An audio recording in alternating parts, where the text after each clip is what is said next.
नमस्कार, आपका फिर से हमारे चैनल पर स्वागत है। उम्मीद करता हूँ कि आप बहुत ही अच्छे होंगे। दोस्तों, आज का ये वीडियो बहुत मजेदार होने वाली है। जल्दी याद करने का तरीका और याददाश्त बढ़ाने का तरीका, इस टॉपिक पर आज का वीडियो होगा। चलिए एग्जाम्पल से समझते हैं। पहला और रियल एग्जाम्पल बहुत पहले की बात है। आप लोगों की तरह एक विद्यार्थी था जिसका नाम था सौरभ और उसका बहुत सारे दोस्त था, जिसमें से एक दोस्त का नाम था भीम। दोनों अपनी याददाश्त को और दिमाग को तेज करना चाहते थे। उन्हें किसी ने बताया कि दूर जंगल में एक साधु बाबा रहते हैं जो हर बीमारी का इलाज कर देते हैं। तुम दोनों को भी तेज दिमाग वाला विद्यार्थी बना देगा। वह दोनों उस बाबा के पास पहुंच गए और साधु से अपने मन की सारी बात कह दी। साधु ने दोनों को जंतर देते हुए एक उपाय बताया। साधु ने कहा, रोज रात को सोने से पहले इस जंतर से कहना कि मेरे दिमाग और याददाश्त को तेज करने के लिए धन्यवाद। मैं हर रोज खूब मेहनत करूंगा, पूरी एकाग्रता से पढ़ाई करूंगा और हर बार परीक्षा में सबसे ज्यादा नंबर लेकर आऊंगा और टॉप करूंगा। दोनों विद्यार्थी घर चले गए और वो साधु के कहे अनुसार जंतर से प्रार्थना करने लगे। सौरभ को जंतर का असर दिखने लगा है और सच में उसका दिमाग तेज होने लगा, लेकिन भीम को उस जंतर का कुछ भी असर दिखाई नहीं दिया। सौरभ ने इस साल अपने क्लास में सबसे ज्यादा नंबर लाया, लेकिन दूसरे विद्यार्थी भीम के नंबर बहुत ही कम आए। पंकज ने सौरभ से कहा, उस साधु ने मुझे बेवकूफ बनाया है। तुम्हें असली जंतर दी इसलिए तुम्हारा दिमाग तेज हो गया, लेकिन मुझे उस साधु ने नकली जंतर दी, इसलिए मेरा दिमाग कमजोर ही रहा है और मेरा नंबर तुमसे कम आया। दोनों साधु के पास वापस गए, साधु को सारी बात बताई। साधु समझ गया कि समस्या क्या थी। साधु ने भीम से पूछा, क्या तुमने वैसा ही किया जैसा मैंने तुमसे कहा था? भीम ने कहा, हाँ, आपने कहा था अभी से प्रार्थना करूंगा तो मेरे दिमाग को तेज कर देगा, लेकिन मेरा दिमाग तेज नहीं हुआ। फिर साधु ने सौरभ से पूछा, क्या तुमने वही किया जैसा मैंने तुमसे कहा था? सौरभ ने साधु से कहा, जी बाबा जी, मैं रोज सोने से पहले जंतर को प्रणाम करके कहता था कि मेरे दिमाग को और याददाश्त को तेज करने के लिए धन्यवाद।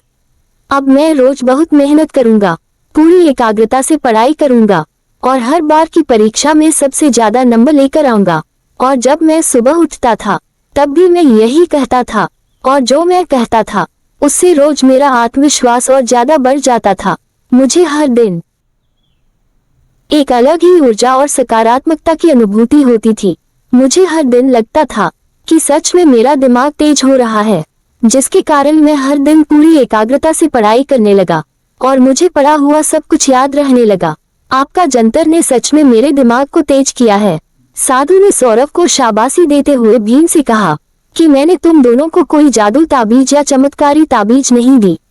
तुम दोनों की ताबीज मामूली है जो कहीं भी बाजार में मिल जाएगी। जब तुम दोनों मेरे पास आए थे तो मैंने तुम दोनों में आत्मविश्वास की कमी देखी थी। तुम्हें खुद पर भरोसा नहीं था, इसलिए मैंने तुम्हारे आत्मविश्वास को बढ़ाने के लिए ये जंतर दी थी। सौरभ का दिमाग जंतर की वजह से तेज नहीं हुआ है, बल्कि उसके अपने आप के विश्वास के कारण तेज हुआ है।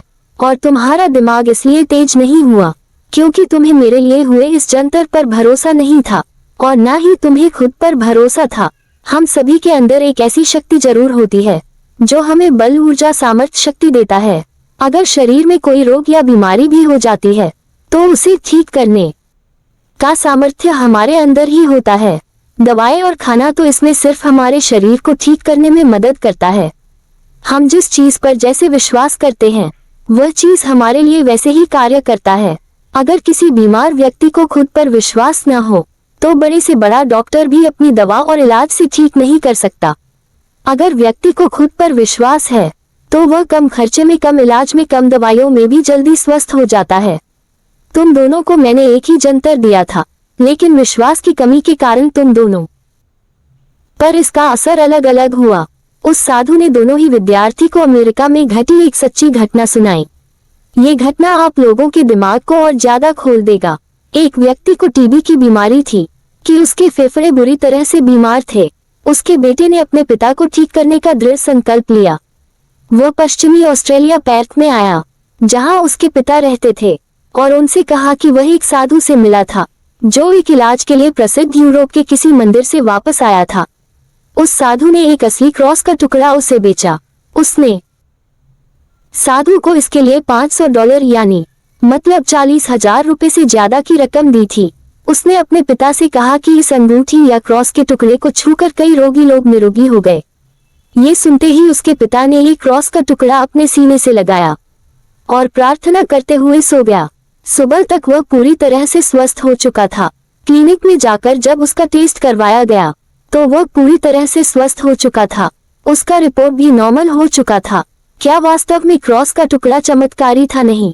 उस युवक ने अपने पिता को ठीक करने के लिए विश्वास की शक्ति का प्रयोग किया। उस युवक ने रास्ते में पड़ी एक लकड़ी के टुकड़े को उठाया था। उसे लेकर वह सोनार के पास गया और उसे एक अंगूठी में जड़वा दिया जिससे वह असली लगे। दरअसल वह व्यक्ति अंगूठी के कारण स्वस्थ नहीं हुआ था। वह व्यक्ति अपने आत्मविश्वास और अंगूठी पर विश्वास करके गहन प्रार्थना शक्ति से ठीक हुआ था। उसे उस अंगूठी पर इतना प्रबल विश्वास था कि उसने सोते हुए गहन कल्पना किया था कि वह पूरी तरह से स्वस्थ हो चुका है, जिसने उसके शरीर और दिमाग में चमत्कार की तरह कार्य किया। हम सभी के अंदर एक सुपर एनर्जी पावर होती है। 5 तत्वों की शक्ति और ईश्वर की आत्मा सबके अंदर है और सबके अंदर अगर ईश्वर की आत्मा है तो हम इस दुनिया में वो सब कर सकते हैं जो कुछ भी इंसानों के लिए संभव है।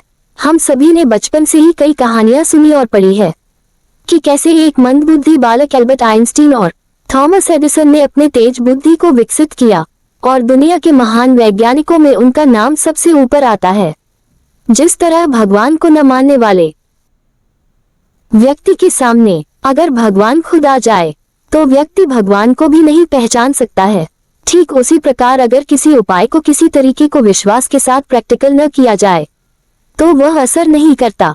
इसलिए दोस्तों, जब मैं किसी को वैज्ञानिकों के द्वारा रिसर्च की गई प्रैक्टिकल टिप्स बताता हूँ जिससे सच में बुद्धि विकसित होती है, याददाश्त तेज होता, तो कई लोग विश्वास नहीं करते, इसलिए वे सफल नहीं होते हैं।